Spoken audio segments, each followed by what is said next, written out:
लोग कहते हैं हुसैन के गम में क्यों रोते हो, क्यों अश्क बहाते हो।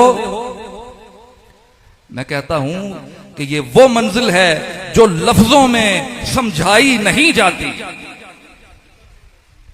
ये दिल वाले, दर्द वाले गमे हुसैन समझते हैं। आज यजीद के हमैती नामे नजर आते हैं, यजीद का नाम लेते हैं, उसकी तारीफें बयान करते हैं।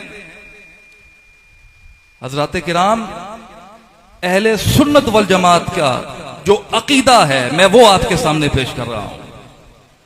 अहले सुन्नत वल जमात यजीद को लानती समझते हैं। सल्फ सालेहीन ने यजीद के कुफर पर बात की है। यह अलग बात है कि एक तबका उनमें ऐसा भी गुजरा है कि जिन्होंने खामोशी इख्तियार की है, ये उनका अपना मकाम है। लेकिन जमहूर ने यजीद के फिस्क पर, उसने जो कुछ किया उस पर किताबें भरी पड़ी, आप पढ़ें उनको। और जो यजीद का नाम लेते हैं मिंबर रसूल पर बैठकर, कितना जुल्म है, कितना जुल्म है कि मिंबर नाना का है,